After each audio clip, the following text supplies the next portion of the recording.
For 5 minutes.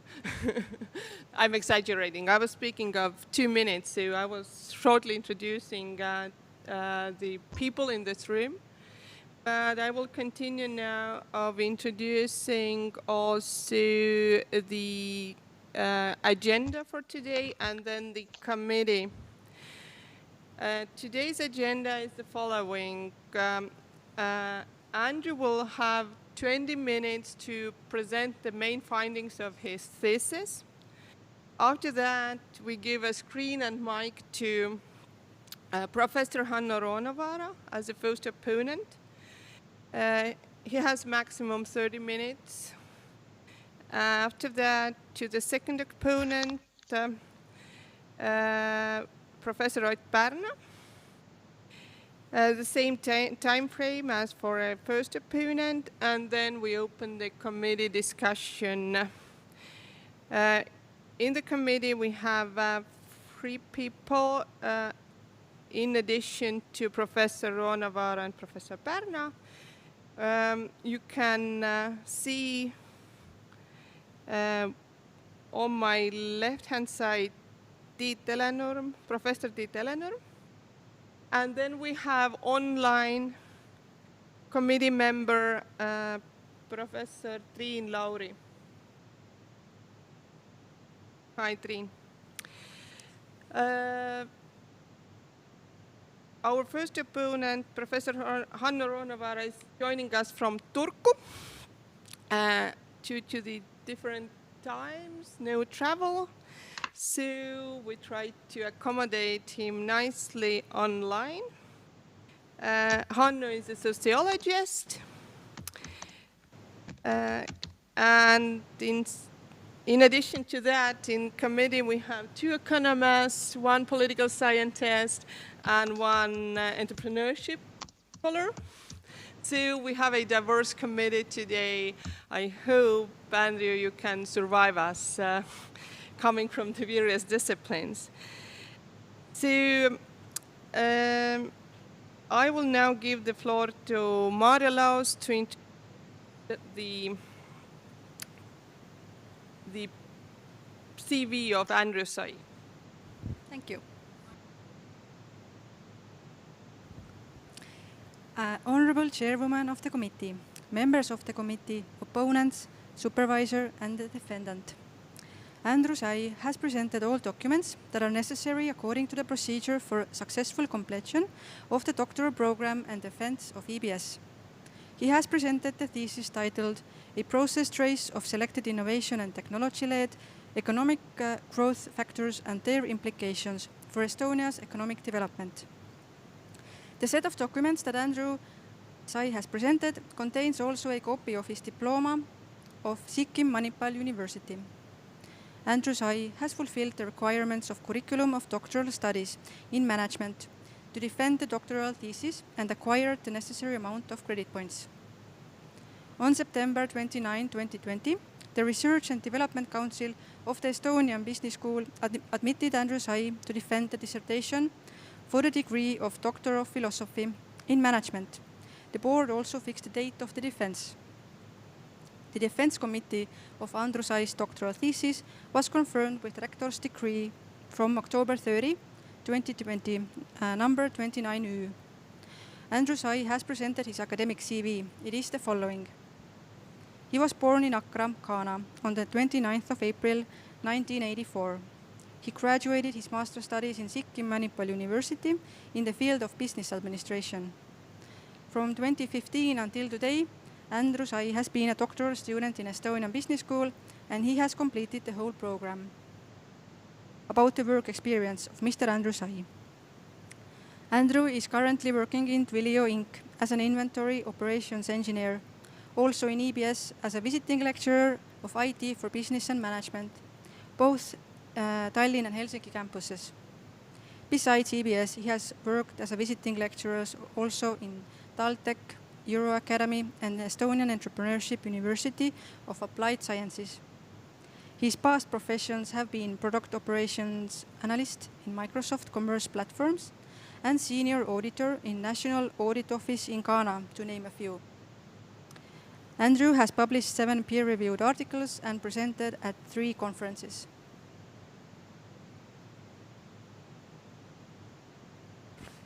Thank you, Maria. Guess we have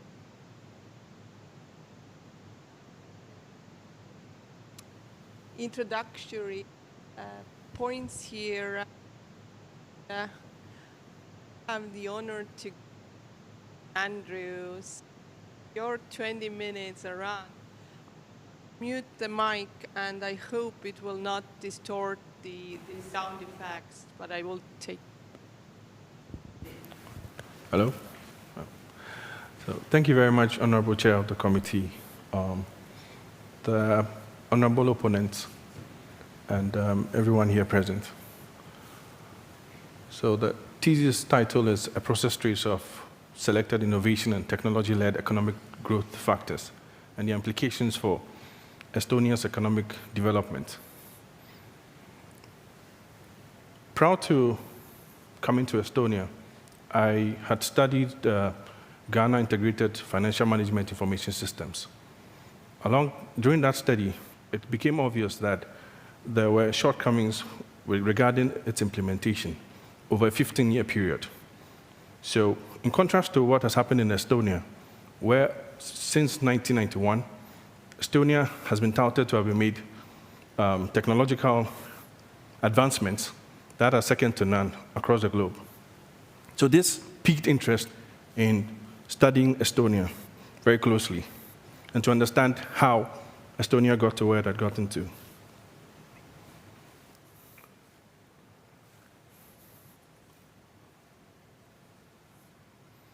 So the principal domain of this work is innovation management, more closely. And again, Estonia was selected as country case. The study aims to identify economic growth determinants and explore the implications for Estonia's economic development since the year 2000. And it focuses at the macro level of analysis.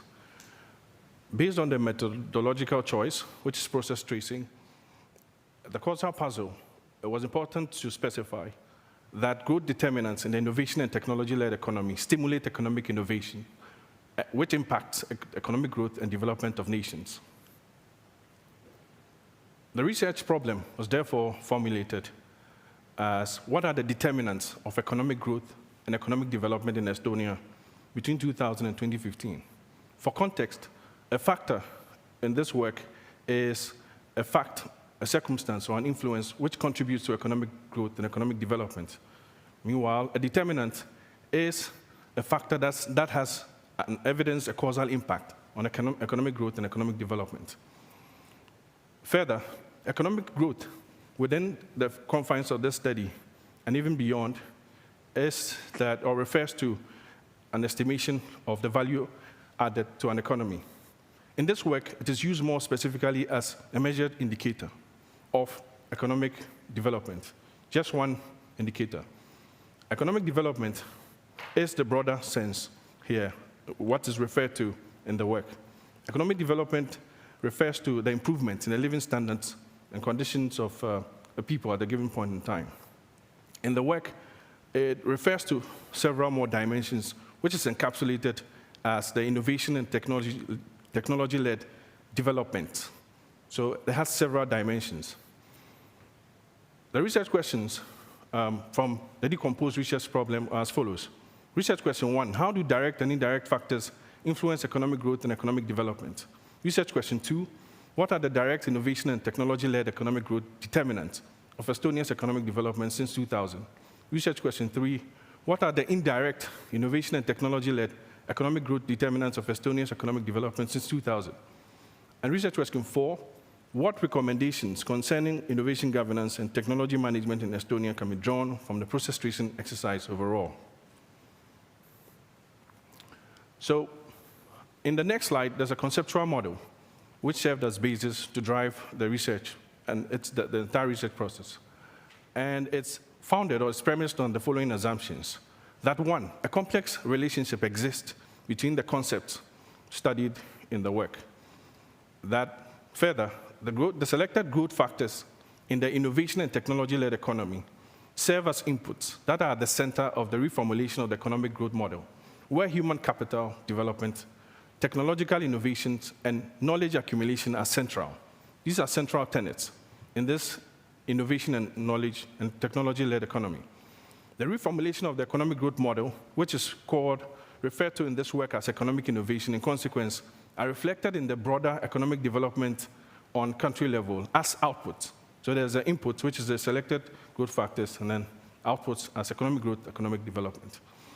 The selected direct factors of economic development directly influence economic growth, while the selected indirected factors of economic development directly impact economic innovation, which is the intervening variable here, or the intervening concept, which in turn influences economic growth and economic development.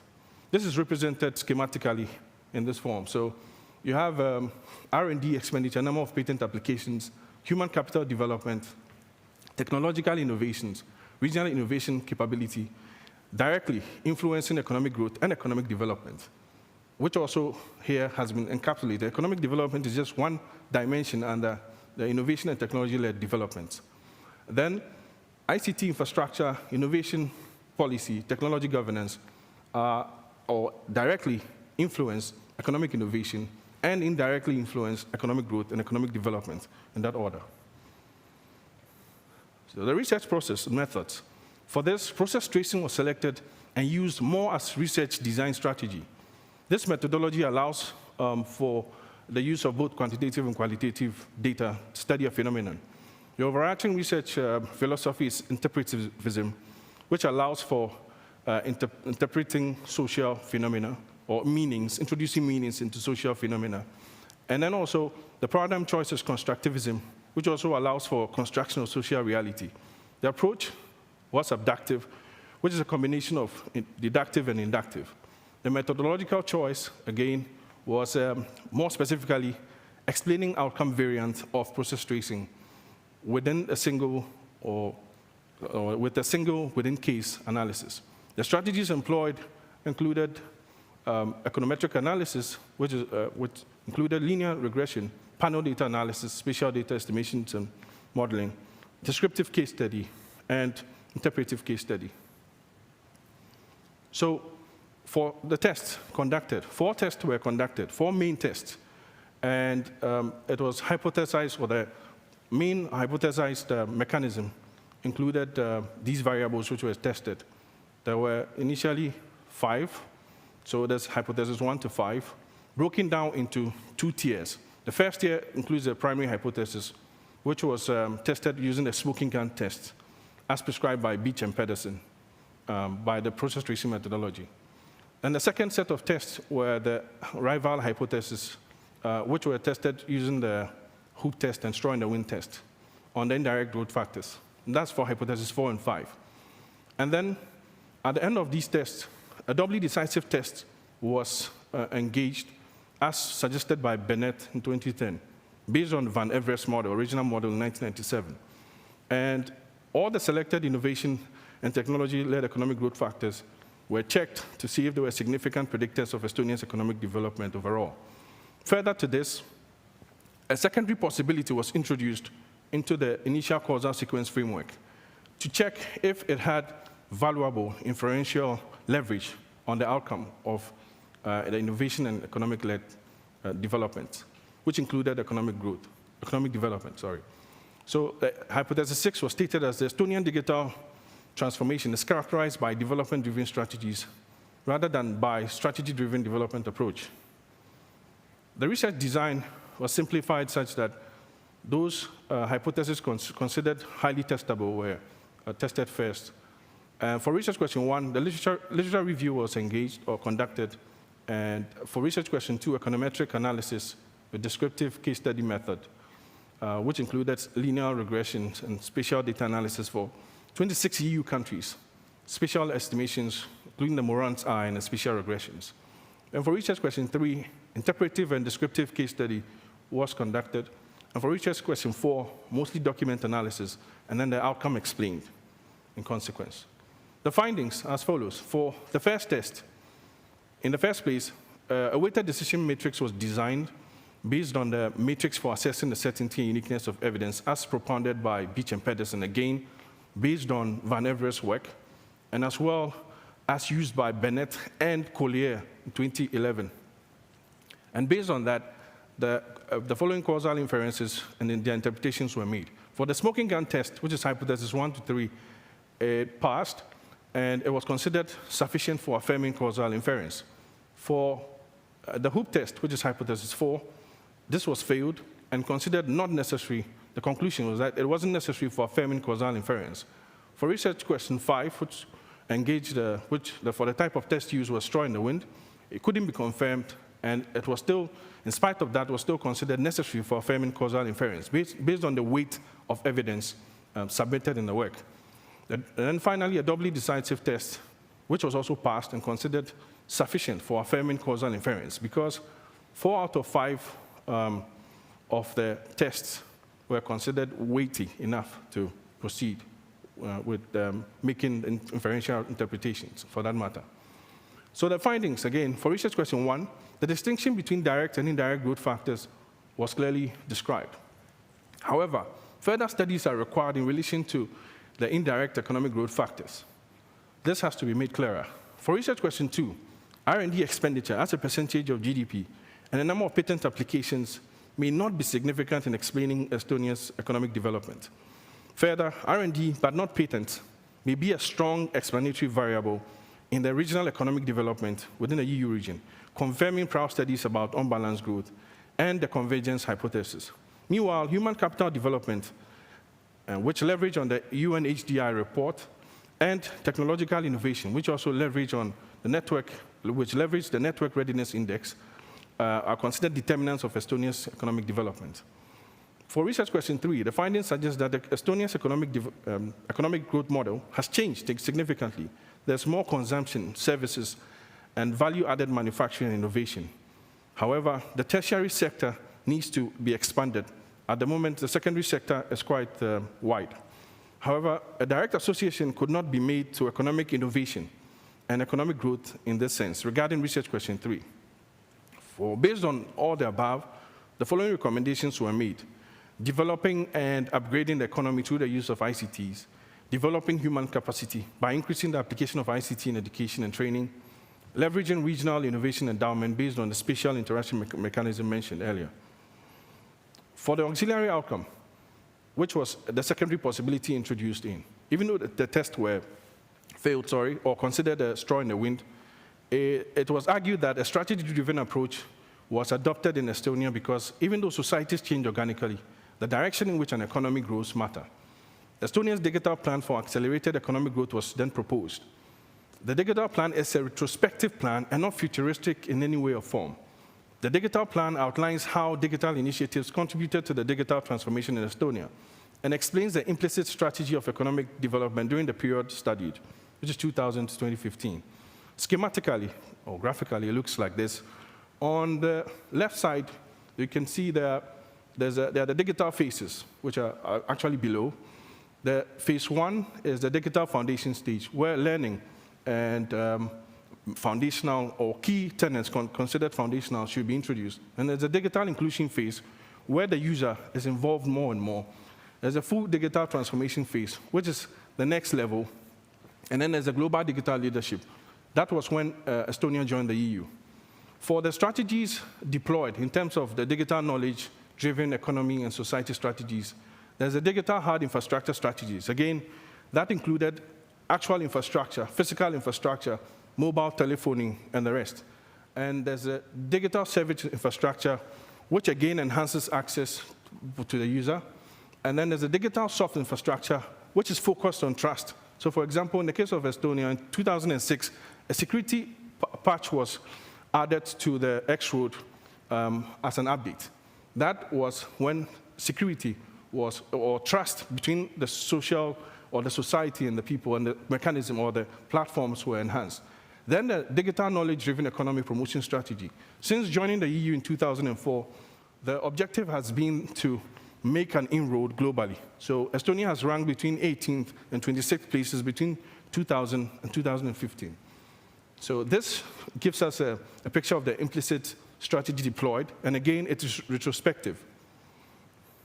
For the implications, for theory, A novel or a new way of contextualizing and operationalizing process tracing for business and management studies has been introduced. The conceptual model is an addition to theory, and for practice, the key thing is resource allocation. The resource allocation problem has been challenging for a long time. So governments need to increase subsidies for R&D to firms, particularly in the private sector, and to support R&D activities.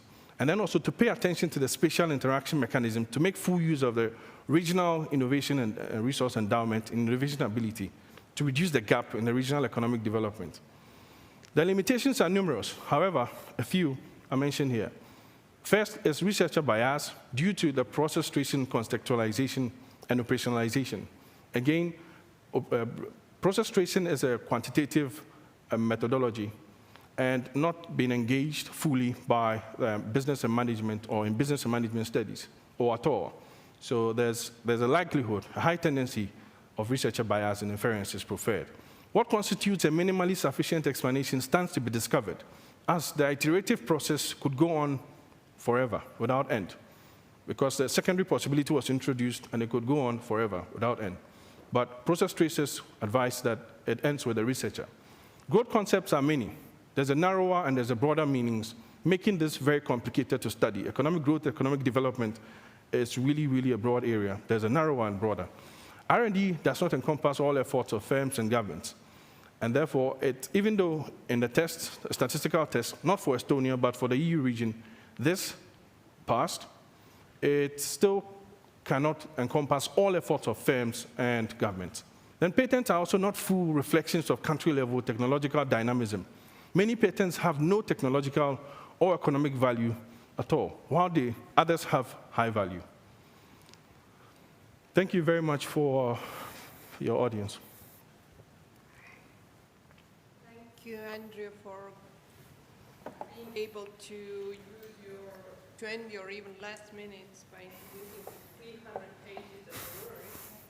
For an audience who haven't touched upon this book, I would remind you that I guess this is the thickest thesis that we have had so far. So, I will start the major part of the defense, meaning the discussion and dispute between the opponents, committee members, and the defendant. So, please, Hannu, I would love to give the screen and also the mic to you. All right. I don't know how and who is running the show. Right now, we don't see you on the screen, whether it's due to the fact that, okay, now we see you. It's just the distance between Turku and Tallinn seems to be long. So okay, we see you perfect. I hope we also hear you. Let's test. Let's test, yes. I hope you can hear me. It could be a bit louder, isn't it? Yeah. Or can you do something so we can... I can talk louder. Aha! Technology-led era, there is no... I was thinking that there is a mysterious button we have to turn to. Okay, so I guess we are ready. We see you perfectly, so I will give the screen to you. Here you are. Okay, thank you.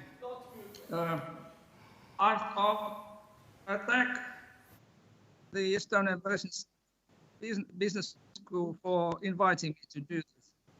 I had a little problem with the sound because it's echoing quite a lot. So I'll try to do something. Yeah. But in our country, we have a tradition that this opponent.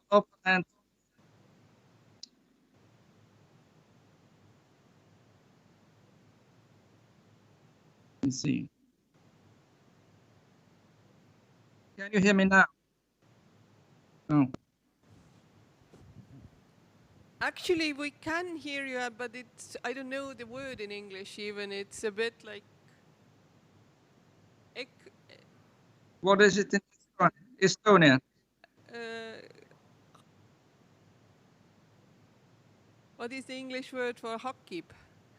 Like there are cutting it somehow weirdly, so it's like not a smooth sound, so it's like tick tick tick tick.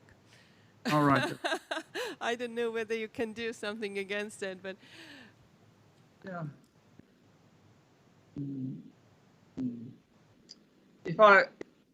If I close down my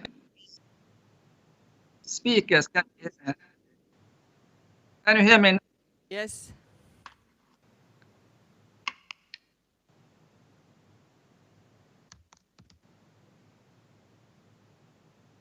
Can you hear me? Yes. Try to speak something.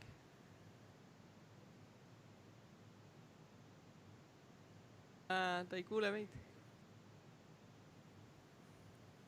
Okay.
Okay.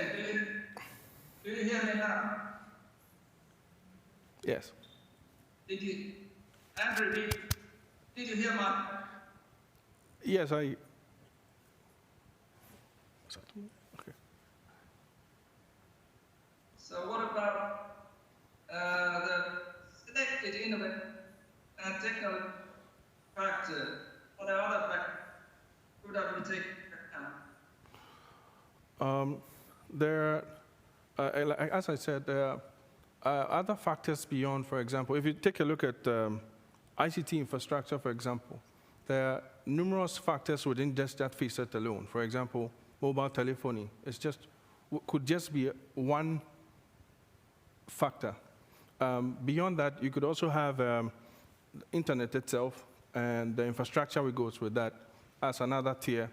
There are numerous other factors, as I was saying, just even for infrastructure. In terms of policy, there's also there are different tiers of policy which could have been looked at, and not just innovation policies, which are linked to the knowledge economy.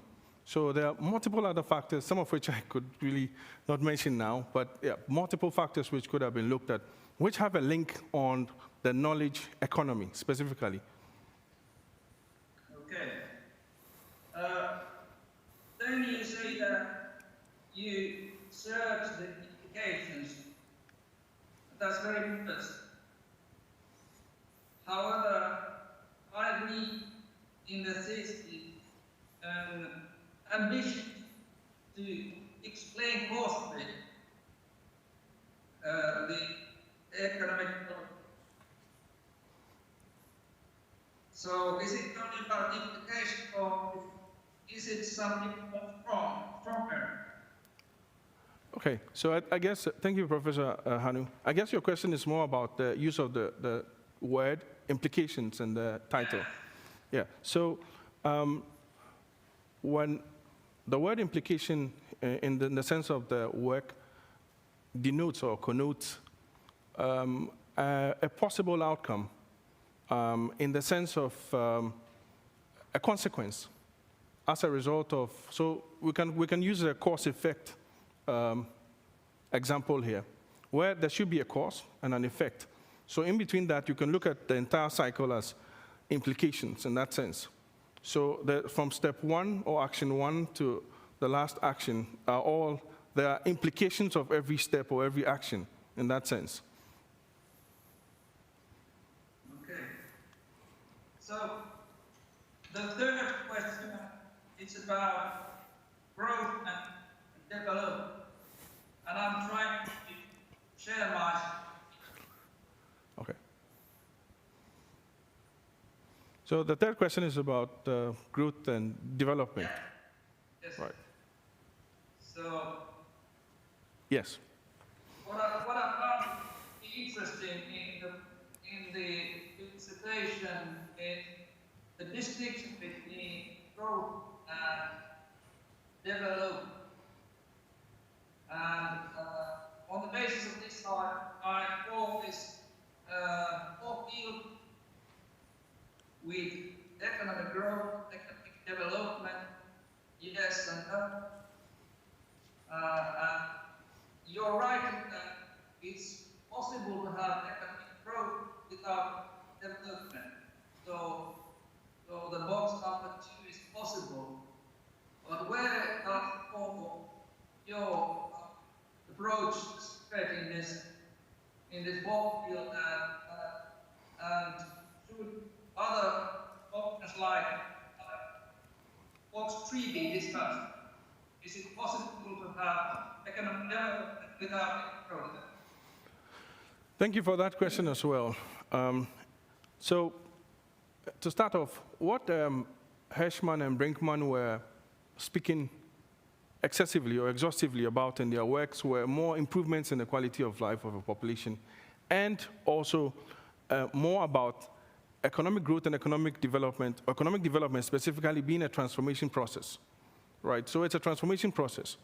In relation to this work, looking at the quadrants you have there, we can firmly say that the work is sits within box 1. There's no question about that. That it's implied in the work that there are growth factors which land on a construct or latent construct, economic development with intervening variables, and then a dependent variable here, which is broader. But then if you look at the dependent variable here, or the concept, the overall overarching concept here, which is what is measured, it's so broad that ontological issues suffice.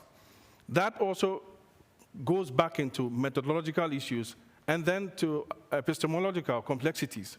What I'm trying to say here is that, fine, we can make assumptions that indeed it sits in box 1.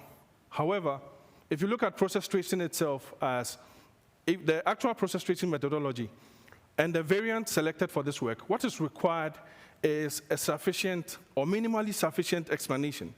And therefore, if you saw in the work, that was the focus. To the question of the distinction between economic growth and economic development, yes, Levine, Henry, and the rest argue that there could be economic growth without economic development. However, economic development, because it is a larger, let's call it construct, and economic growth is just one measured indicator, it is possible to have other indicators which would feed into economic development without necessarily the economic growth factor in consideration. Okay.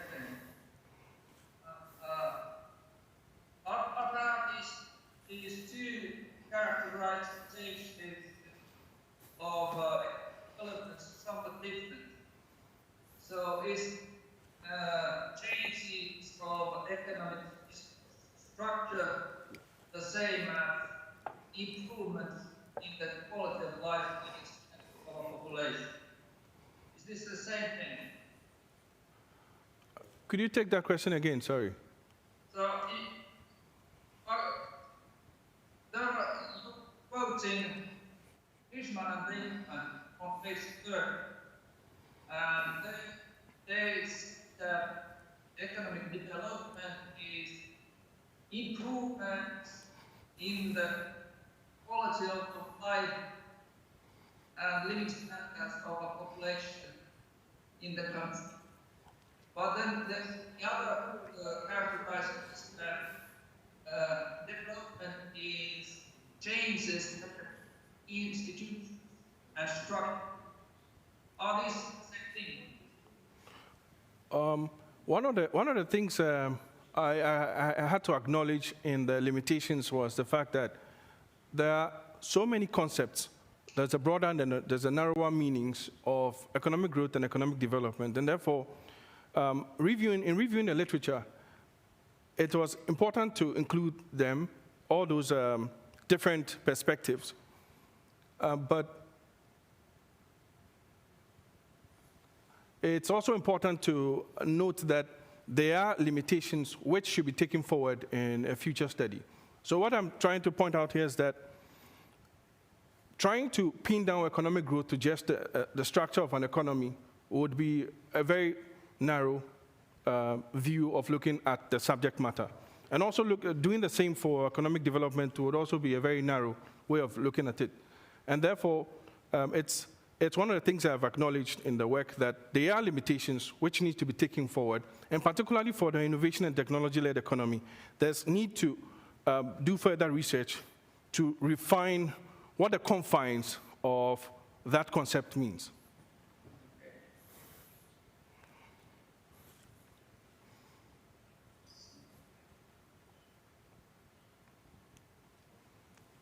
All right, let's move on.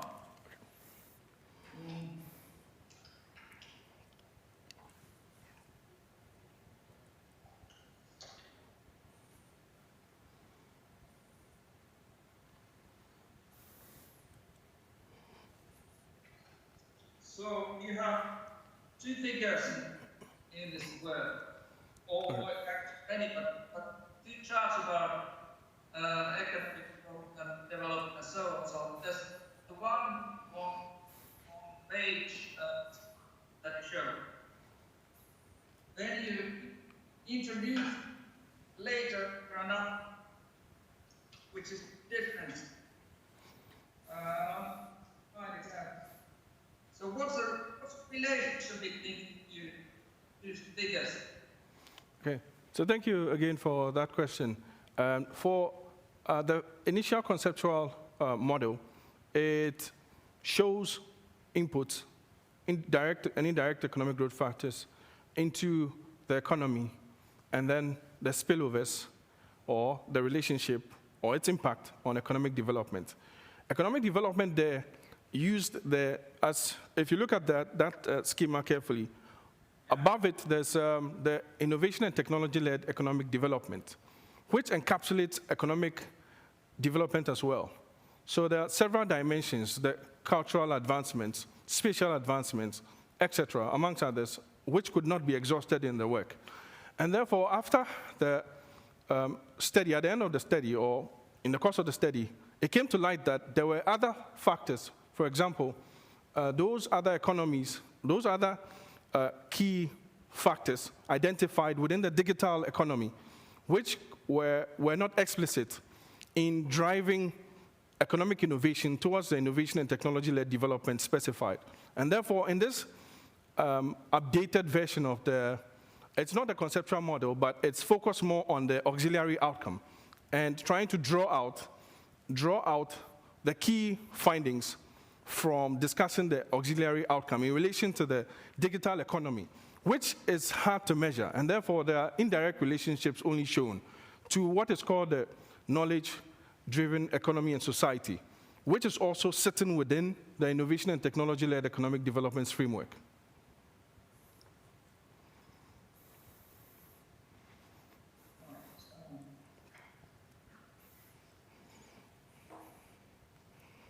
some questions about process tracing.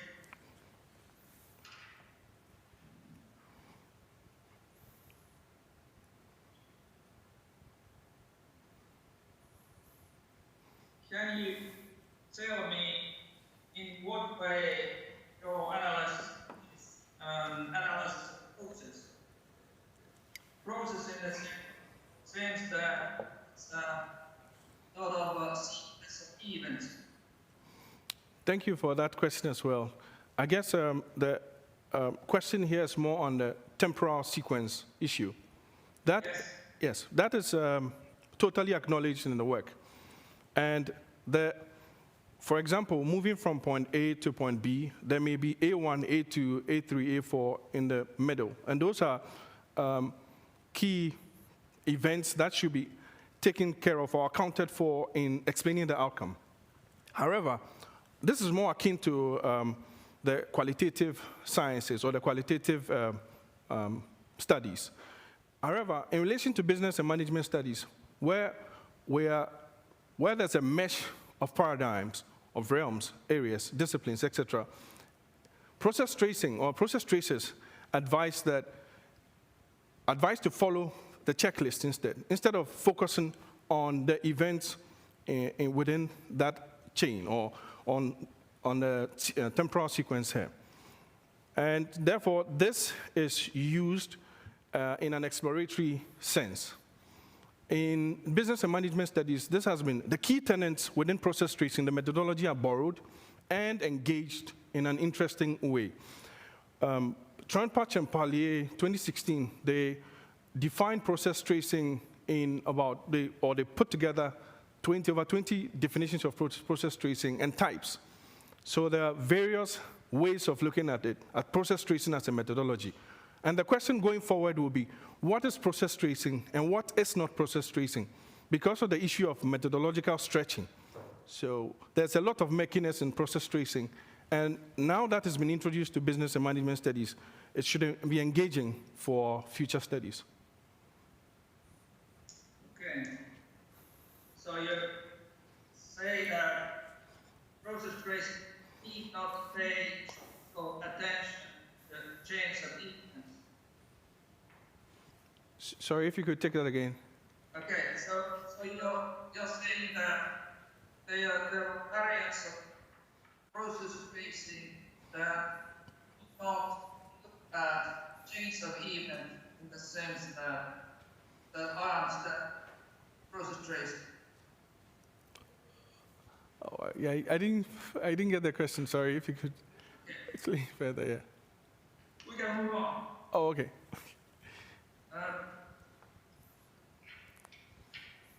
Process tracing is often linked with the idea of causal or social or explanatory mechanism. And you also talk about it in work.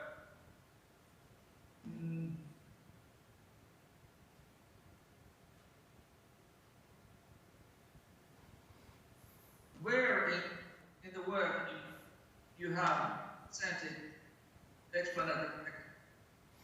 Okay, so thank you for that as well. I guess you're referring to the chapter 6 mostly, where there's a introduction of or discussion of the causal process, which includes the causal chain and the mechanisms therein.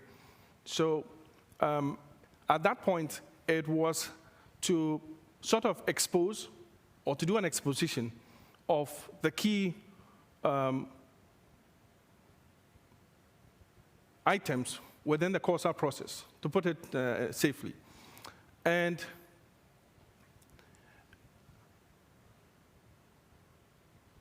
yeah, so it was to look at the key items within the process. So in that chapter 6, the objective was to land on a minimally sufficient explanation of the outcome here, which is a broader area of innovation and technology-led developments.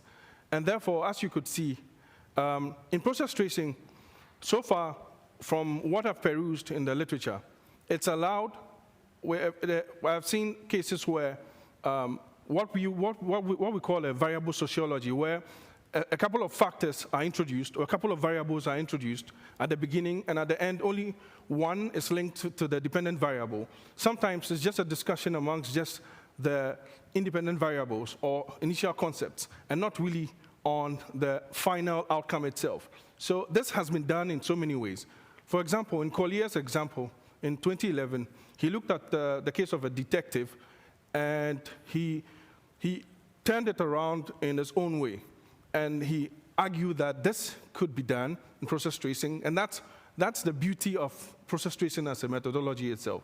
Again, it's important to acknowledge that this work is exploratory, and therefore, the issue you mentioned about temporal sequence is fully acknowledged.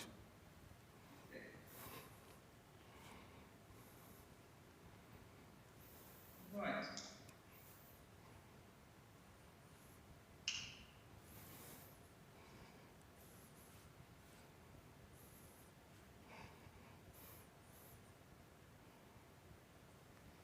In what way your thesis takes into account the distinction between economic growth and economic development? Okay, thank you. So in the work, economic growth is a measured indicator of what we are calling, or what is called, the innovation and technology-led development. More specifically, what is the simplified version, economic development, which is what is known. So that is the core thing. Between the two, the core distinction is measurability. So for economic growth, it's typically measured as in GDP, or in GDP per capita, or GDP per capita. But for economic development, there are broader sets of factors which are introduced, or dimensions which are introduced. So that's the core distinction, is with measurability of the two concepts. Was there any in part of the project to measure development? Sorry, could you take that again? Sorry. Are you saying that economic development is difficult to measure? Yes. Would it be possible to find some measures that are rational economic development? Yes. Do you have any in mind in the research project? Yes, thank you for that. That is where we are heading to now with this movement about the information society, which is the knowledge society, which is all-embracing, because the digital economy, for example, it's very hard to measure, not to speak of digital sectors. It's very difficult to measure the impact of those other tiers on economic growth, and that's where we are moving towards. That's why there's a huge accumulation of knowledge. So the issue has been, how do we measure this? The ITU has provided a frame to do that, and that's a long shot, but it will take some time, and I think we would get there. Those other dimensions include the cultural dimension, because the assumption is that there is an effect as a result of the knowledge accumulation and the knowledge economy on the technologies people use in an economy. There's a cultural dimension, there's an occupational dimension, there's a spatial dimension, as well as economic development in the sense that we know it, which is broader, on the well-being of the people within the country, which is also linked to so many other factors at the base.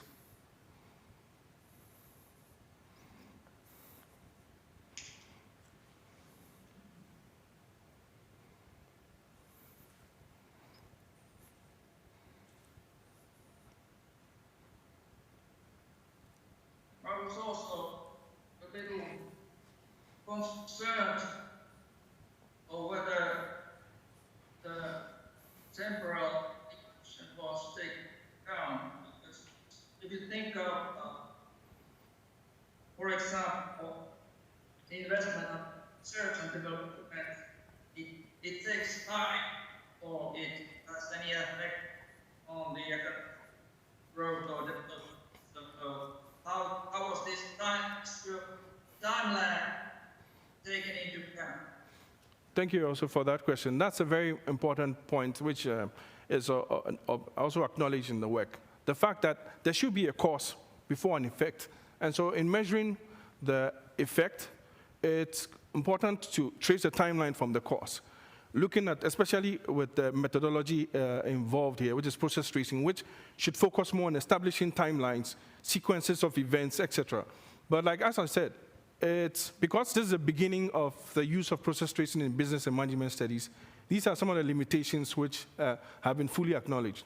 Second thing is that the study focused on, the unit of analysis was on the macro level, or the study focused at the macro level. And therefore, those micro level factors which could have been looked at and sequenced or ordered in space are difficult to sort of drive in on. And so those are some of the challenges with what looking forward the business and management circles will be faced with. How we are more focused on regressions and establishing cause and effect relations between two or more variables directly. We are not focused on sequence of events, which is more on the historical bit. And therefore, this is one of the challenges that we would have to fix and concretize going forward, using process tracing within business circles. Okay. One last question, or clarification. I understand that you measure economic growth by GDP per capita, but the more accurate method to measure it by change of GDP per capita, or have you done in the work and understand? Okay, thank you. So the question is more around whether it would have been far more expedient to look at changes in GDP over the period in measuring economic growth. Well, it's possible to do that. However, the question has been one, data paucity. The changes actually that we are looking at in terms of GDP per capita, one we may have issues of if it's a comparative analysis, yes. But then the question is if it will serve this purpose. The difference is just looking at the income per capita of each individual. And in the established approaches we use already, it's more focused on just looking at the GDP per capita against economic growth in that sense. So yes, this is something to look at, changes in the GDP per capita over the period. That is something that should be worth looking at. So it's totally acknowledged and taken forward for the future. Thank you. Thank you. We'll go to the second opponent. Thank you very much. Thank you, Marko. I hope we are switched on here in the main room so you can hear us. Triin, Hannu, please give us a signal whether you hear us. Yes, we do. We do. Thank you. So I will give the mic, and the request is to keep the mic as close to your mouth as you can, so the other people can hear you only then. So, here you are. I don't know, handle it somehow. Yes, thank you. And also thank you to our doctoral candidate for his work, and it's really big enough, but it's not the biggest. I have seen the bigger ones. I have a few questions and comments about the work. Have you read the opponent's review as well? Probably yes, have. Yes, please. Yeah. Okay, but I would start from with what are the arguments of choosing Estonia as a case for this work? So thank you for that question, Dr. Art, and thank you for your comments. So I come from Ghana, and we are 30 million people. We have 250 languages and dialects. And therefore, whenever the issue of technology comes to, or the study of technology is in play, there are so many other dimensions to look at beyond just a case where you have a homogeneous society like Estonia. Estonia is densely homogeneous in many ways. So it's easier to look at this scenario than to look at my scenario, which is heterogeneous, where you have so many languages, so many people, different people within a context. And therefore, that's reason number one. The other reason was I had been studying information systems over a period, and I realized that Ghana gained independence in 1957. That's over 60 years ago, but we've had challenges with rolling out information systems, very single information systems. So I read about Estonia. You had made tremendous changes between 1991 to date. So it was important Estonia became the case of choice. Okay, thank you.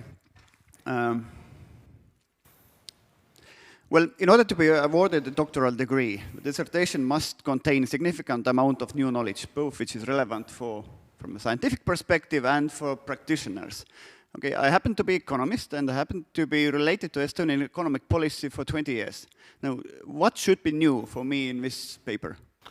That is fully acknowledged. Thank you again for the question. That's fully acknowledged. It's very difficult to come up with new theories or new additions to the literature when process tracing is involved, more specifically with the explaining outcome variant, because the objective is just to provide a minimally sufficient explanation of the outcome. Or, as we were discussing earlier, variable sociology. You can just take one of the concepts and then compare against the other and conclude. So this work, and again, process tracing also allows for or makes for historical scholarship, and therefore it's more historical. It's looking at events from the last few years to now and explaining that within that frame than being futuristic. And therefore, I may disappoint you by not being able to provide very novel things in this sense. Okay, in case the process tracing is the most important thing, what are the three most important happenings or decisions or whatever during the period of a study from 2000 to 2015, which have influenced Estonian economic growth and development? So three most important things over 15 years in the focus. I would say leadership, which dovetails into policy and governance from last time and even prior. Number two is infrastructure, which though it's taken a long time to diffuse, the X-road is core or central in Estonia's development over the period. The last is human capital development. From the Soviet days, Estonia has been touted also for having the most skilled people. Yeah, actually, but there are issues concerning that, which are in connection with lifelong learning, where there's a gap. But Estonia has always had that skill. So those are the three things I could touch on. Well, yeah, but you are talking about economic growth, and actually the growth has defined factors behind it. Okay, so I would continue. Okay, you had one, I can continue from here. You had, on page 81, you had one chart which was developed by you, which had like inputs to economic growth and outputs. And this is the main framework of the work. When there are some factors probably missing if you are talking about economic growth here. I mean, natural resources, capital, foreign direct investments, any kind of external factors influencing growth in Estonia. So that's why kind of it's like not finished the graph, I would say, or somehow if you're talking about knowledge-related factors in economic growth, then you should somehow present which percentage of Estonian growth has come from knowledge economy factors, because there are other factors definitely, because Estonia is a catching up country. I mean, you have foreign direct investment, joining the EU, getting euro, external demand. There are factors which have heavily influenced Estonian economic growth, not just the factors which you had, like ICT from the public ICT infrastructure point of view, and then the patents and R&D investments. So this is one comment. Second is that if I'm digging into this chart, then you have put a list of direct growth factors and indirect. When direct, you have put R&D expenditures. I mean, in Estonia, majority of R&D expenditures are actually coming from a public sector, not a private. So it's, if you put it in, then it's a kind of external factor, not internal, I would say. Or at least indirect factor. because it's heavily influenced on policy and public intervention in this. So, yeah. But this was just a comment. Why, I mean, your model is missing some of the economic growth factors. Thank you very much, Dr. Ott. That's a very important question in the scheme of things. But I'll start from the second question, which has to do with the factors and how they are turned around, whether they should be in the direct box or the indirect box. For instance, ICT infrastructure, in past studies, they have taken investments in ICT infrastructure and then regressed against GDP and then concluded on economic growth. So it has been used in this work, it's used more as an indirect economic growth factor because of the socio-technical bit emphasized there. Back on the first question about the Estonian economy in general, if you look at what the work, for instance, of the new classicals were, they were focused more on land, labor, and capital. That formed the core of what economic growth today, or the lever to discuss economic growth. That's the beginning. Then from 1986, Roma, what won him the Nobel Prize, introduced the fact that it's not just about the cooking, but it's about the quality of the recipe. And therefore, the focus is more on what is novel again within the measurement of economic growth. That is why, from that point on, knowledge became endogenous to the economic growth model.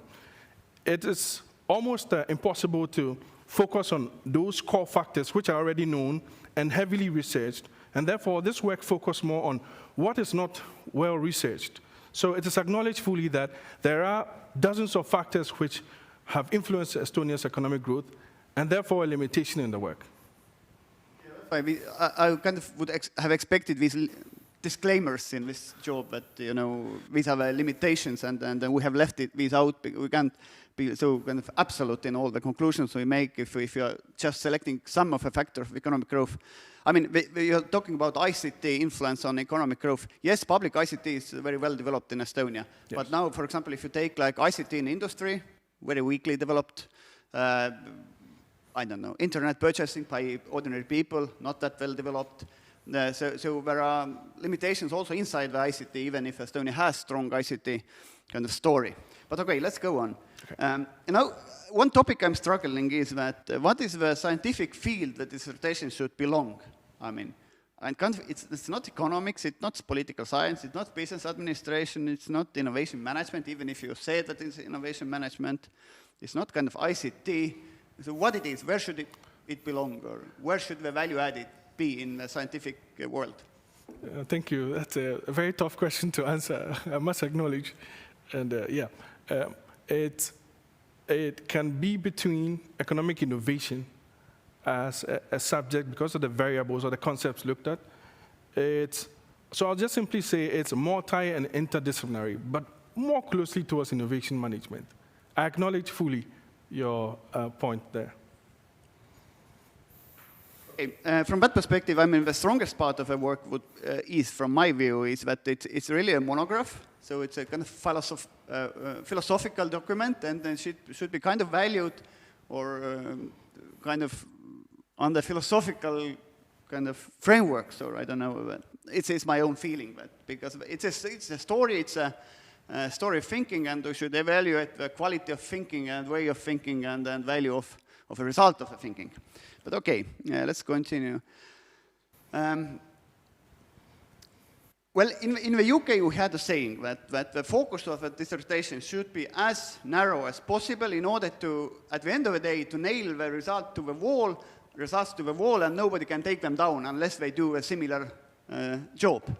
So, and from that perspective, to be honest, I mean, there is kind of too much in it, in the dissertation, and meaning that it's a bit foggy to read and understand and also discover where is the biggest scientific and practical value of it.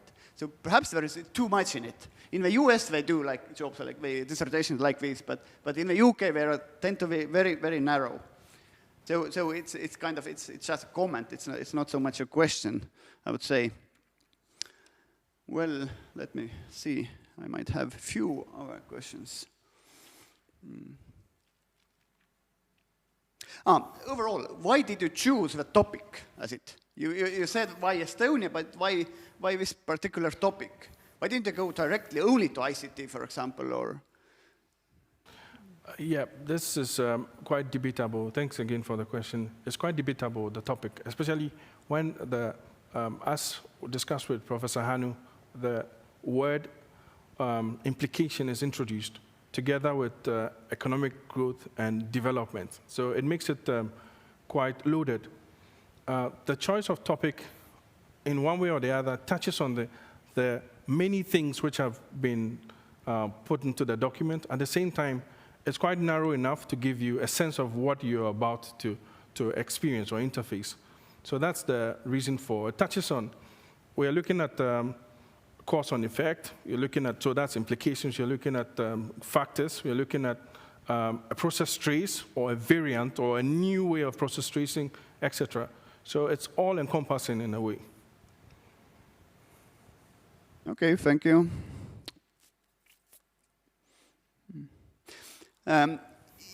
If somebody reads the document, it's quite kind of retrospective. It describes the activities between 2000 to 2015. Yes, and you're bringing in the World Bank thinking also about the middle income trap and so on. Yeah. What do you think, how much qualities there is in Estonian economy in order to grow further, to catch up more, to catch up the rich European countries, and if there is something missing, what it is which is missing? Thank you again, Professor Hannu. So the key thing for Estonia from the study is that, one, it's important to leverage on the homogeneity, as I mentioned. Typically, homogeneity or a densely homogeneous social setting should be linked to faster adoption of new technologies and its diffusion for productivity growth. So this is one of the things to leverage on. Like I said, in my country, it's far difficult because you have multiple languages and so many other factors to deal with. So that's one. The other thing is, Estonia has taken advantage of technological inertia over a long period of time now. It's important to understand that technological innovation or change is no happenstance. It has to be calculated, just as was depicted in the strategy. It has to be intentional. So that's another thing to look at and then to push forward. And then the last is on the skill gap. So as we speak now, if you look at the spatial interaction mechanism, as pointed out in the work, Estonia is not leveraging that much on that, in the sense that the wage gap is still wide between, for instance, what you have here and in other countries within the EU. So it's important to bridge that gap. That also includes lifelong learning. So one of the key things, again, as I've noted from the work, is that it is no happenstance. The evolutionary theorists say, yes, people evolve, human beings grow, societies grow, but it has to be directed for technologies and for innovations. It has to be directed in a specific direction. So more entrepreneurship, innovation, and particularly a focus on R&D in the private sector, which will influence patents, etc. So it's quite a conglomerate of things that should be done to get there. This is also for me, for my country as well, from all these points. Okay, thank you. My last question would be, what did you learn? What was the most important thing what did you learn during your doctoral studies? And what you would do different next time?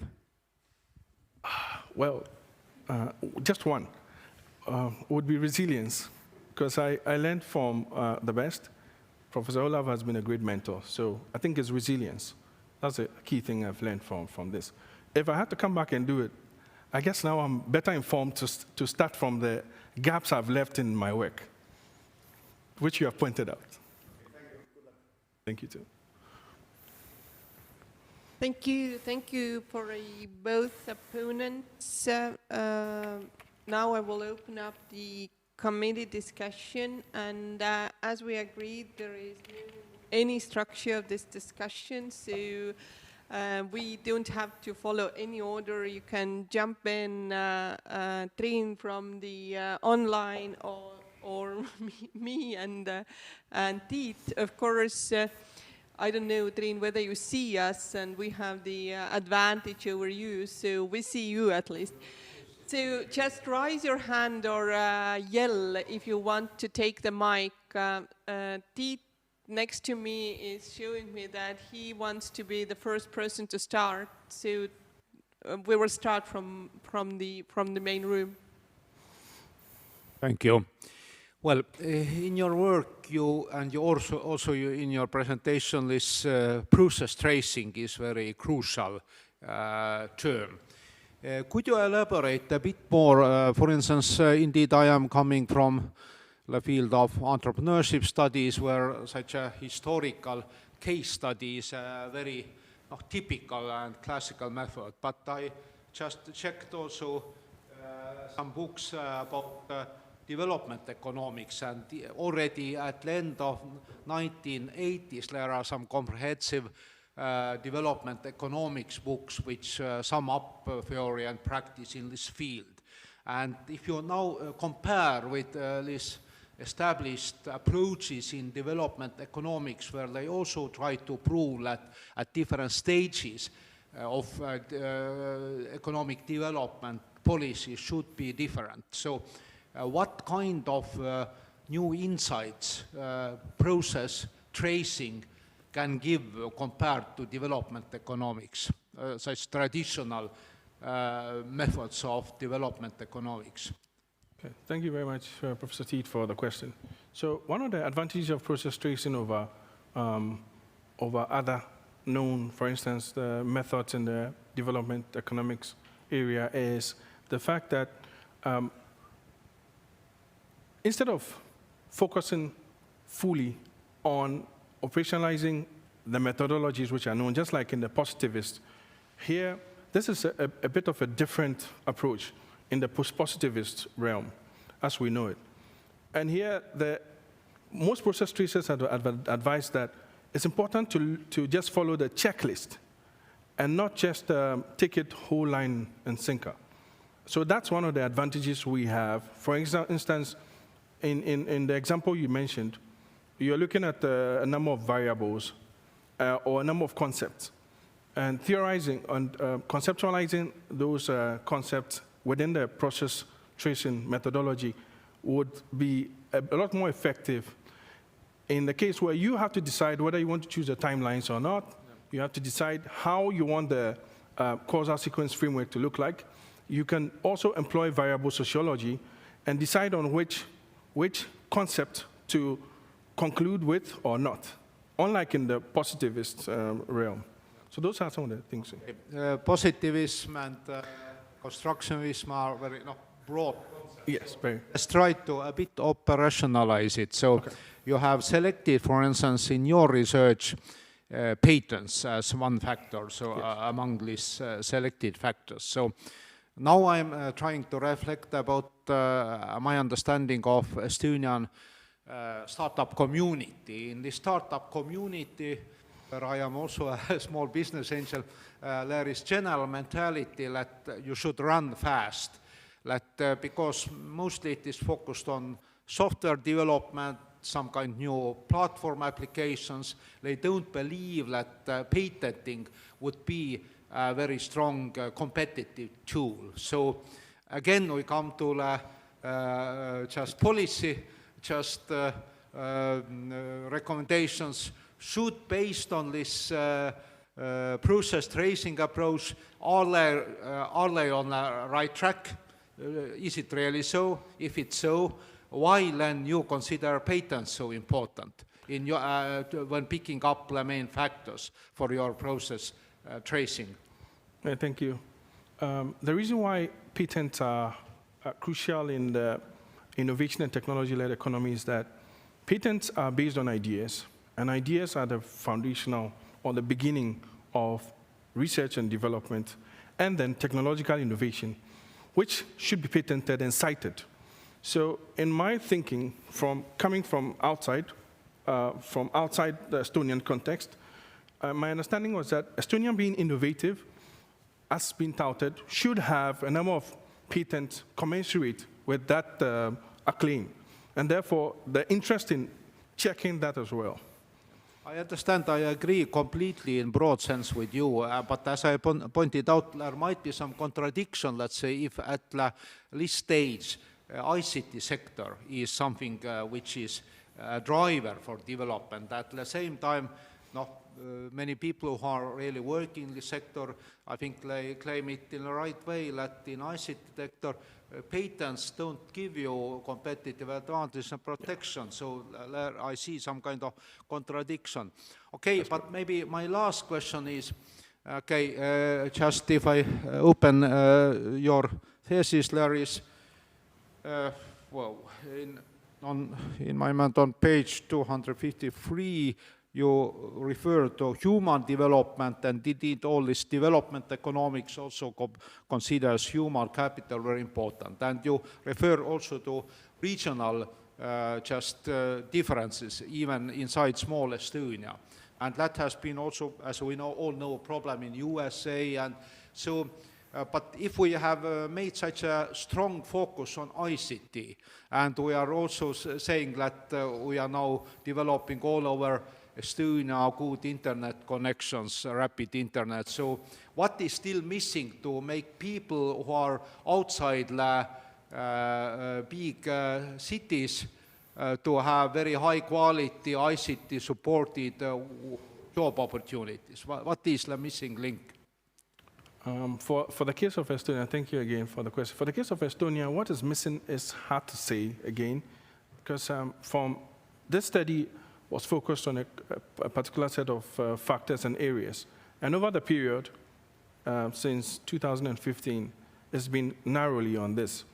It's very hard to get down to, again, the micro level and then to understand those details that are informing what is occurring on the macro level. It's very, very difficult.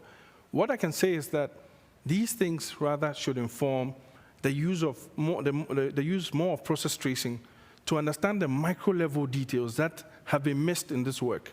So something I would want to take up in the next level is to understand on the micro level for each one of these components what is missing. For instance, here, I could easily say, well, it could be the skill gap, but that's not the case. There are skilled people here. Estonia started as having made massive improvements in terms of human. The HDI, the UN HDI, you've scored tremendously well on that over a long period of time. So it's very difficult to put the finger on that, Professor Tiit. Thank you. Okay, I take over the mic. Triin, what do you think? Is it now your turn? Greetings to Miina as well. I see how this working mother is trying to participate. And so, can't hear you.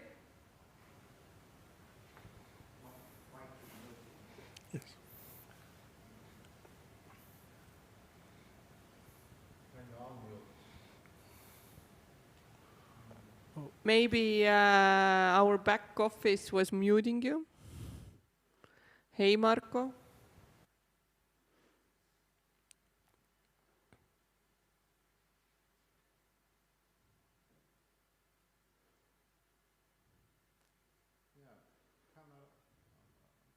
Marco.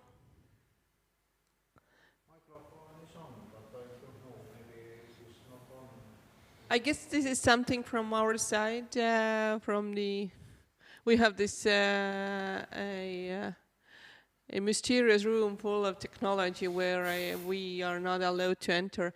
So I guess maybe that is what is missing. Can't hear you. This one single button we need. Yeah. I hear Triin very loud. Oh, wow.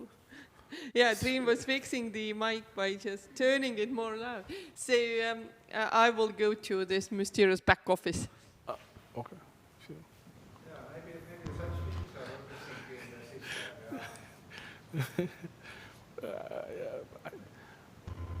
system.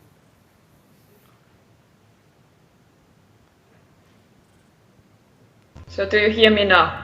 Yes. Yeah.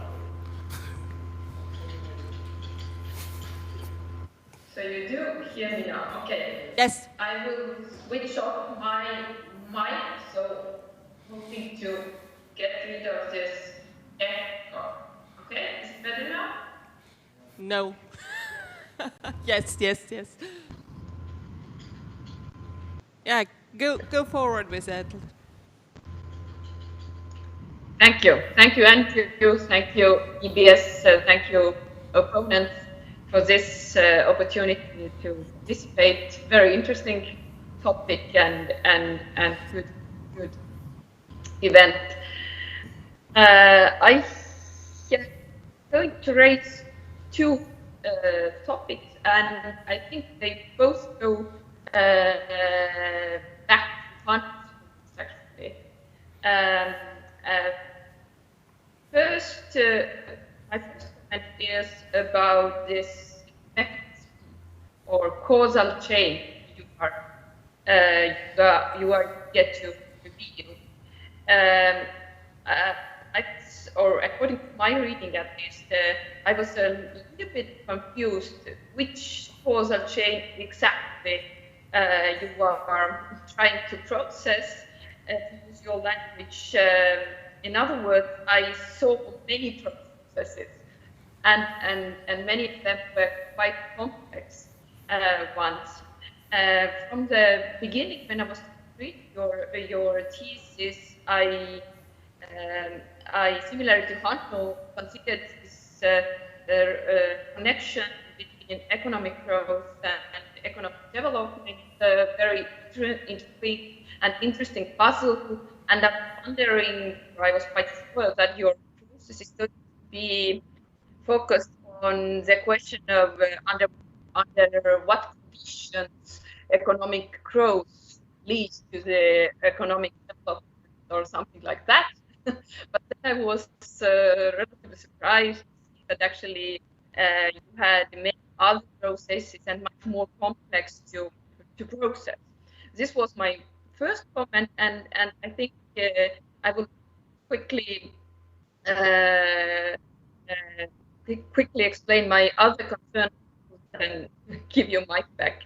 My other concern is about process tracing, and I really like your choice, and you agree that process tracing is very good alternative to classical approaches, and I think it's relevant here, and I think you've done a good job at explaining why it's important and what are these epistemological underpinnings you have been taken seriously, and so on and so forth. But at the same time, I still kind of consider that you have partly at least neglected the configurational essence of process tracing. And even if I do agree that there are several types of process tracing, and still you have been quite concrete and explicit which one you followed. And it was outcome explaining process tracing.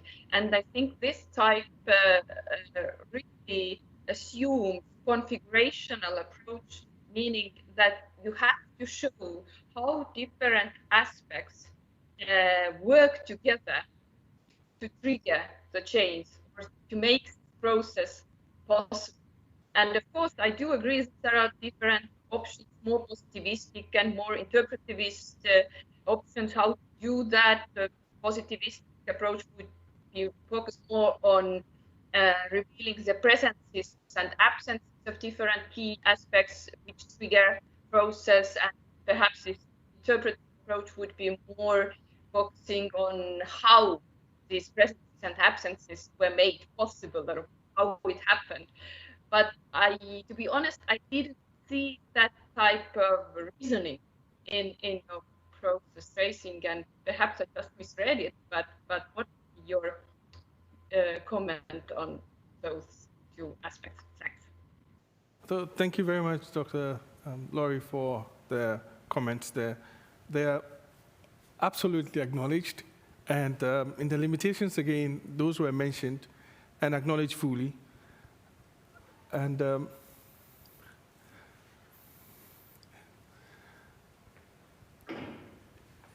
so those were acknowledged fully.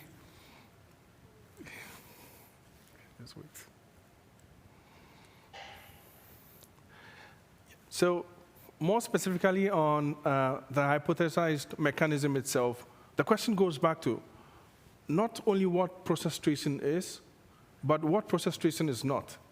As I was saying earlier, like you said, there are multiple definitions, or so many definitions of what process tracing is and what it shouldn't be. Now, the issue has been with the research design itself. So at the beginning, you could see that clearly that there was a hypothesized mechanism, which was what was driving the process all the way to when the tests were completed. Now, other process tracers say, when you get to that point, and you can now take a decision, you can introduce a secondary possibility, a tertiary possibility, and the rest. Now, in concluding on these possibilities you have introduced, where exactly would these fit into the original causal sequence framework?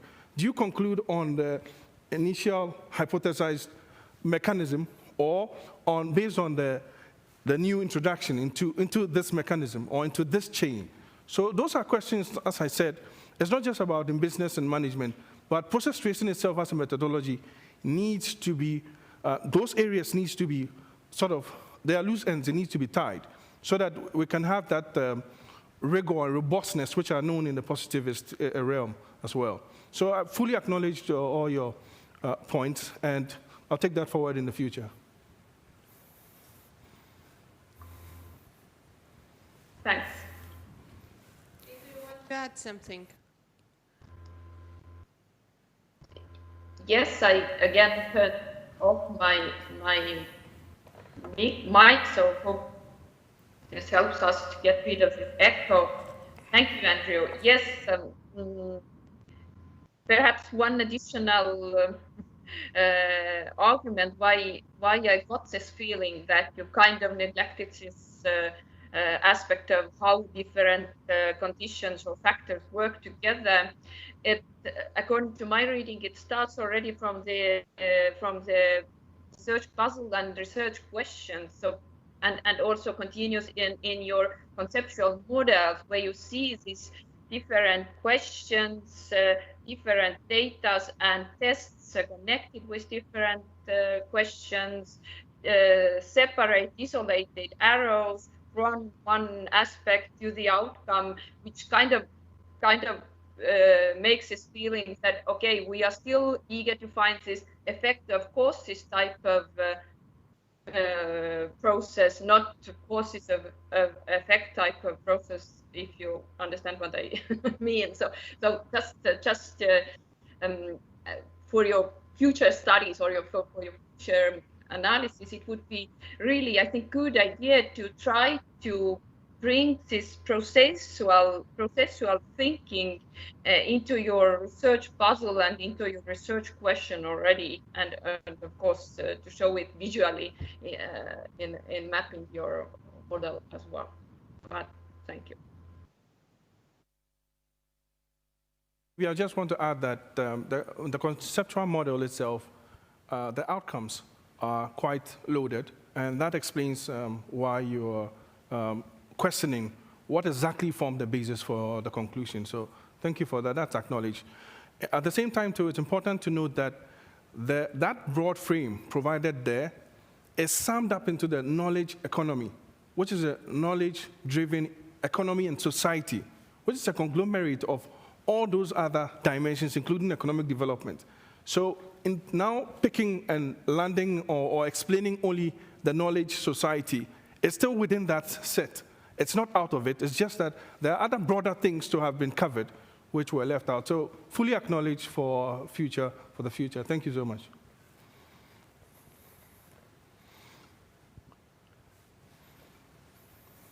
Triin, do we take over from the main room? Yeah, welcome.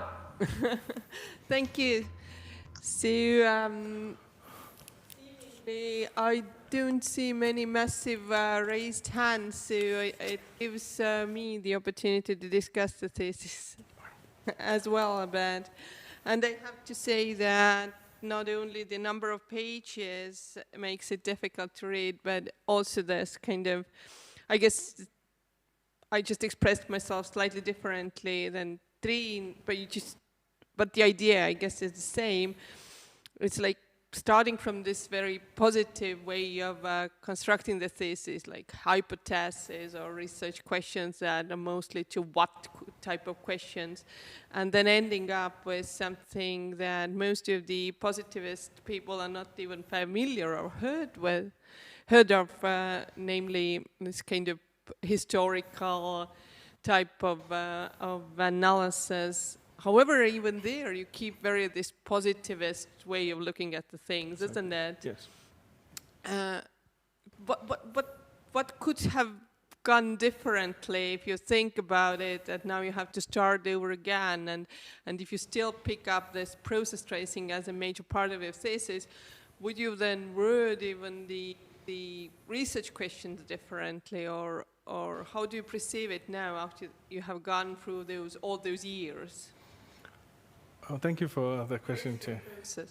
Yeah, exactly. So I think the key thing I would have taken out is the implications in the title, which, as has been argued here, is a bit of a broad, or connotes something broader than what has been expected or read in the document. I also want to acknowledge that there's no clear-cut, or there are no clear-cut guidelines for contextualization and operationalization in process tracing. So where you end could be different from where you started, and it's acceptable. Again, variable sociology comes in. You could just take two concepts and then conclude on just a relationship between that, if it is within the researcher's interest. And so there are broader issues to look at. But again, I would have taken out the implications bit and probably focused more on the knowledge-based economy, which is still very broad, but would have just taken one component out of that and then just focused on. Thank you. I had one small comment, actually. I wrote to the review as well, that to my knowledge in social sciences, people prefer to say proposition instead of hypothesis. Eesti keeles siis väide versus hypothesis, because I mean hypothesis is something which you have to test somehow in a lab or something. So in natural sciences is hypothesis more, and proposition is kind of perhaps better in case of social sciences. But one topic I started to think about, I mean, you're separating economic growth and economic development, which I understand, but now if we put in kind of inclusiveness of growth, how you would kind of, inclusiveness of growth and economic development, what are the differences from your perspective? If you mean you include growth into the economic development dimension? No. Okay. I mean, economic growth and inclusive economic growth. And OECD, people are talking about inclusiveness. Because only 1% of people globally have half of global wealth. Exactly. So it's not inclusive. Now, how to make it more inclusive? I would say that, would you put like equal mark between economic development and inclusiveness of growth, or you would define them differently?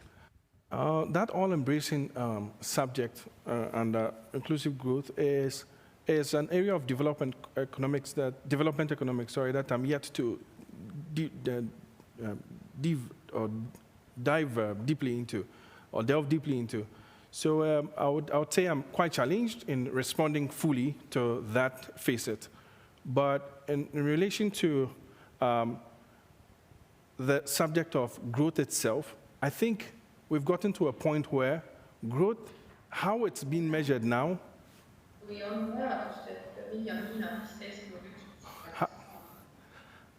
Triin, your mic is on, so we can hear your logistic problems.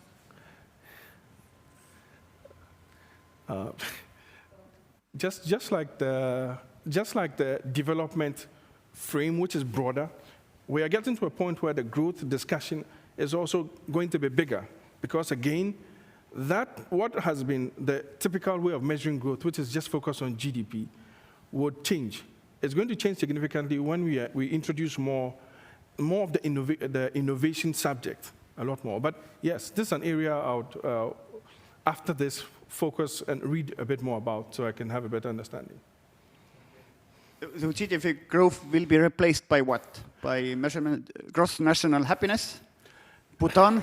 So that's we're just like with economic development in the past, was just one dimension. We've gotten to a point where there are now 5 dimensions. So my argument is that we'll get to a point where growth is also going to expand. And that same vein, we have several tiers to deal with, especially with this new economies that are being added to what we know, new types of economies that have been added. Okay, thanks. Thank you. Okay, I also wanted to know slightly about this figure 35. I always have impression that we as a human beings, but maybe also states, learn more from failures than successes. So you list strategies, you list events, you list phases there. Have you ever thought about failures? Do you have a map of failures? Yes, in my head, I could compare Estonia's failures to a lot of many other countries I've visited, which haven't reached anywhere close to what you have here.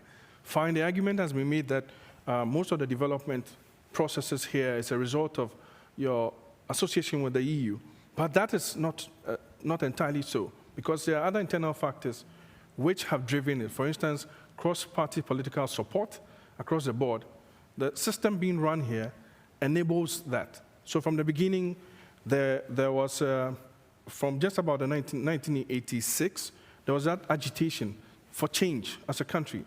Of course, there will be failures, but comparative to other countries, I think it's minimal in my view. So there were many. Yeah, I was also thinking of these micro failures. If you say that X road was kind of our guarantee for success or something like that, can you name any platforms, systems, IT developments which have really failed? The X road itself was a failed project from the beginning. My understanding was that there was an initial project, and this was a post-project residual, which was now developed into what you have as the X road. The question with the X road's failure, more specifically, is adoption at the beginning. Because over a 15-year period, if you look at the adoption rate, it was quite low at the beginning. And that's why I mentioned that, particularly for a densely homogeneous society, I am a bit surprised that the adoption rate was low from the beginning. The same thing with when I ran a test on the adoption of the smart ID. Adoption in Estonia was quite low. The early adopters, it took them a long time to disseminate the information, so it seems there's a gap there. So there are a lot of so-called, not just the ICT infrastructure, this specific ICT infrastructure, a lot of other within the infrastructure space which have not fully been explored. It still kind of comes to the point that the public sector has been very pushy, innovative, and has resources, while the private sector is actually lagging behind, isn't it? That's absolutely correct. And a lot of times, like I acknowledge in the work, R&D expenditure has been focused on the public sector. However, what the public sector does, for instance, the public universities would do, the results of their work is not immediately commercialized. So that resource has to be now pushed towards the private sector so that it can be commercialized and leveraged on for productivity growth. So that is one of the things I also realized. But now there are so many incubator networks, so many things going on in terms of innovation and entrepreneurship. So those are positive signs. But these should have been a lot earlier anyway. There are a lot of gaps identified. Okay, the last thing I wanted to discuss was kind of a bit unclear to me, and namely those two concepts, development-driven strategies and strategy-driven development. I had to write them down because I'm a bit dyslexic, so to me they are exactly the same things at the first glance. So I started to contemplate on this a bit, and it seems to me that this development-driven strategy is kind of evolutionary way of looking at things. Yeah. And then the strategy-driven development is kind of, is it top-down concept in that you would say that you need it's very difficult to think that there is a political demand for certain strategies from the public, like the voters' perspective. It's like a very top-down way of looking at things, or how do you perceive those things? Okay, I'll just, thank you for that question. I'll just give an analogy. If I have a daughter, she's 8 years. So if I left my daughter from 1 until maybe age 5 without any training, she would grow. But the question is, she would just grow. But I teach her all the time, show her this, and therefore the focus here is more on that aspect of the development process. So if you look at it from the other way around, it's where it's more calculated and intentional. So policies, programs, projects, calculated towards that growth process. Unlike in the usual sense of development where things are just going. It's not that there's not planning. There's not planning in an intentional way towards honing innovation endowment. And I acknowledge in the work that this is purely semantics, but if you want to get deep down into details, it's more about that calculated effort intentional effort to leverage on a particular process or skill or whatever it is you want to. So like I said, it's not just about allowing that child to grow, it's about infusing the things which are necessary, which is calculated, it's intentional towards a certain direction. That's more the difference between the two. However, it's arguable. You have a strong beliefs in this. I have 3 kids. I don't know whether the story applies to all people. So it's arguable. Take over the mic. Okay, I simply have a question related to previous question. So basically, if we think about ICT-driven development, so I understand the top-down approach would mean that the state would take more active role, but indeed in Estonia case, state introduced Tiger Leap, state has introduced some kind of development of infrastructure, rapid internet connections.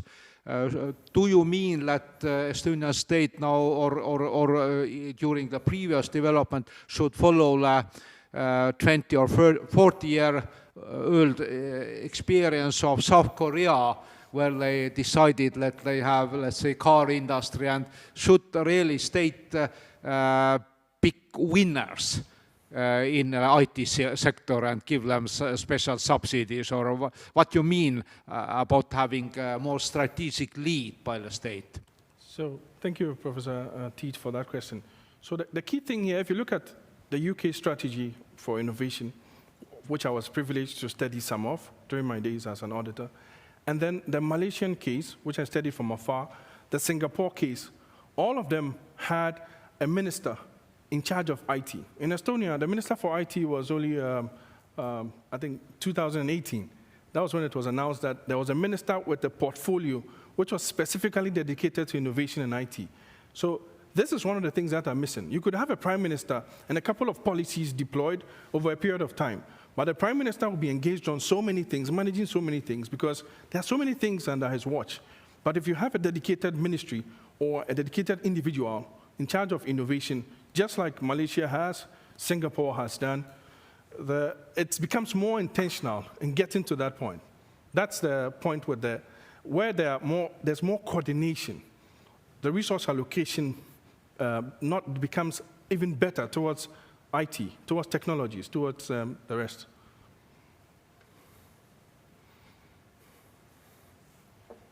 Dear committee, dear audience, there is an opportunity to ask now. We have really many people in the room, so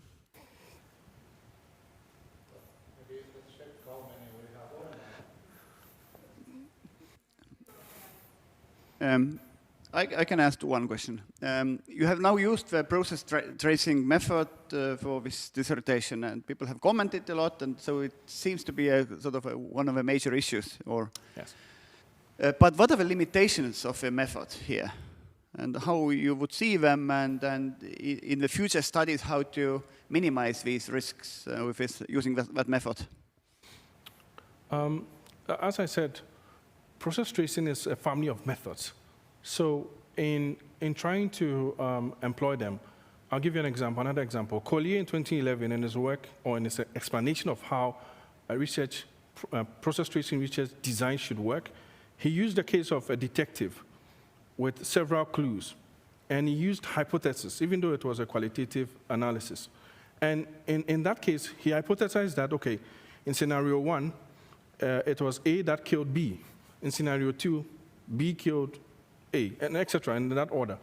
And then at the end of the day, there was a new possibility introduced, and so he had to ignore all the other possibilities he had discussed prior and focus on the new, new concept or variable introduced into the discussion. So what I think in the future, not just for me, but for all process tracers, what we should focus on is having a solid background and understanding of the background to the case, and then being able to narrow down to what secondary possibilities introduced into it, such that it will not vary the conclusions drawn, so that the original outcome will still be touched on explicitly at the end of the day. I think that's one of the things that, so like I said, economic development is so broad. If you want to process trace that, or as it is done in this work, it's a very broad thing. So there's nothing wrong with what has been done in the document. It's just that in the future, it could be narrower, such that even with a new possibility introduced into the hypothesized mechanism or the causal sequence framework, it would still be possible to conclude on the original outcome intended. I think this is one of the most important conclusions of the work, that it should be narrower in order to do it better. Thanks. Totally acknowledged. Thank you very much. Triin, Hannu, do you want to add something? Or do we conclude with this discussion? Yeah, thank you. I'm fine. Thank you. And I do agree that the last comment was a very good one. Quick one. Thank you. Thanks. Hannu. I'm happy with this. Yes. Okay. So I guess I made the decision then that the academic dispute is over, and we follow the next procedural steps, which I lost. So yes, by heart, I remember that now we should. We have one question online, yeah. Thank you, Maria. Can you take my mic and help us out with the online question?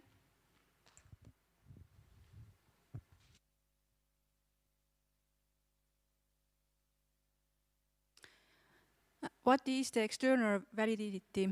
Are your findings only applicable to Estonia, or can you apply to other countries too? And if so, which countries?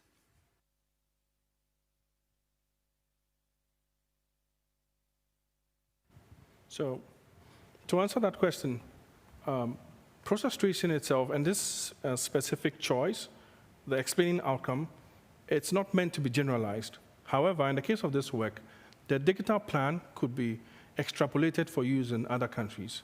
In which other countries? I think my country is a typical example of a country that should be looking at.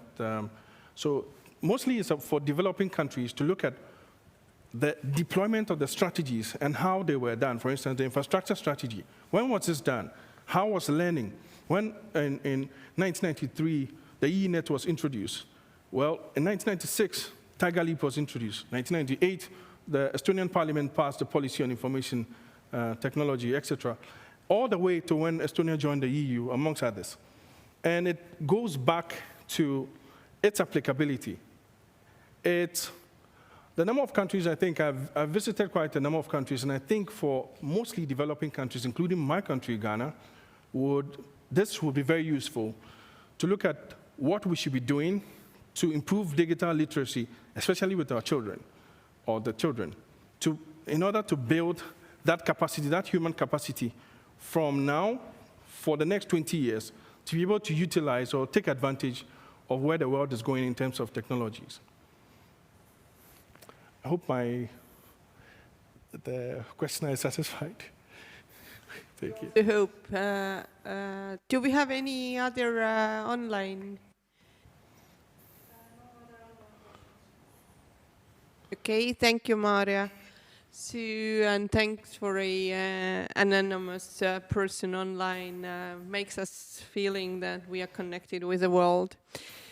So I would now give the floor to the supervisor, Professor Olav Aarna, and I ask you to come and grab my mic, otherwise we can't hear you. Okay, thanks. Honorable members of the committee, dear Andrew, first I would like to thank you all for this very interesting, I would even say intriguing discussion. Last evening I was shuffling a folder in my computer under the title Doctoral Students, and I found a file from 26th of April 2015. This was Andrew's research proposal to be admitted to doctoral studies at EBS. The research proposal was entitled Strategic Management of Change, the Case of E-Government in Estonia. Andrew was admitted, and I am not going through another process tracing concerning his doctoral journey, but what I would like to emphasize is that varies. Most of the doctoral students come with a research proposal which is fairly wide and not focused. Here we have a contrary case where, let's say, the initial research proposal was fairly focused, and then, as we observed during this defense, it has become fairly wide, and we nearly concluded with the comment by Dr. Pärna that, yeah, obviously the focus should be narrowed. Anyhow, I very much appreciate Andrew's courage and dedication not to give up, because from the very beginning it was understood that concentrating just on e-government in Estonia and the researcher himself coming from Ghana, although with a motivation to learn what have been the reasons behind our success, especially looking from distance, not living with this success on a daily basis. So I really appreciate these 5 years working with you, and I guess we both learned quite a lot, and actually I wish every one of us to have such a nice colleague as Andrew is. Thank you all.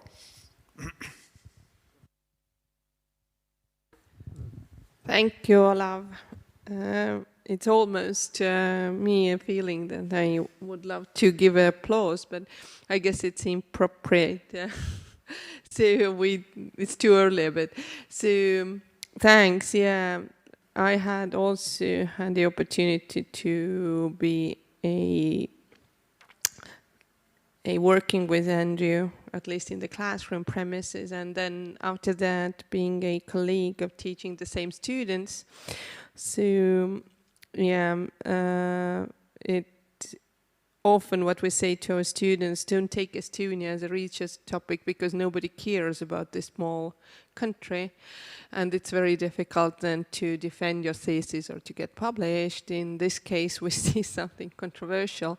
Somebody outside of Estonia wants to take Estonia as a research topic, so thanks for it.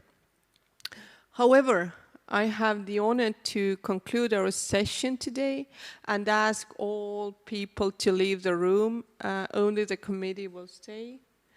And we promise not to take too much of your time, so we will invite you back in, hopefully after not an hour or 2 hours, or rather some dozens of minutes. So thanks, and to the outside audience as well. the session is over.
has voted.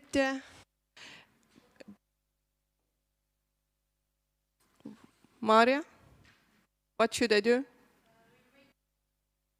Okay, we wait Marco to start the broadcasting. I didn't know that he has to switch on the broadcasting again. So let's just wait for now it's on. Okay, so the committee has had quite a battle, but we have voted, and I have the honor to announce the outcome of the voting. So it's a majority voting. There are 5 of us in the committee, so you need at least 3. And the voting results are the following. The thesis received 3 votes in favor, 2 votes against. So this is a positive decision from the committee. The defense committee has decided to award the degree of Doctor of Philosophy and Management to Adjah Sai. Congratulations. And I have the honor to give also flowers. That's why we have females for a committee. It's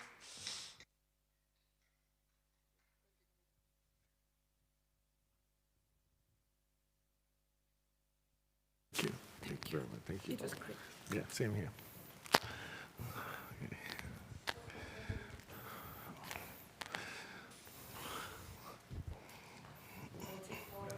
Okay.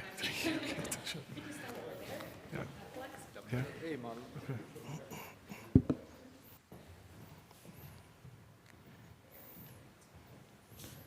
Thank you very much. Thank you. All the best. Thank you, Next sir. steps Thank you, sir. to become a consultant for Estonian politicians. Thank you. Thank you very much, sir. Yeah, Andrew, you have the right to, it's so detrimental now. You have the right to say something if you want to. Okay. So thank you very much to the committee, to the honorable opponents, and most especially to Professor Olav. Thank you so much for the guidance you have provided me. It's been a roller coaster this 5 years, so I want to say thank you. I just want to add that when I was 14, I broke my father's computer, and that was when my interest, and I had to fix it back in 3 days. He had traveled before he came back, and that was when my interest peaked. It's been exciting to learn more about technologies here than anything else. So I want to say thank you to all of you for accommodating me. And also to say thank you to my spouse and to my family, and also finally to the members of the committee. Thank you so much for the input you made towards making it better. Thank you so much.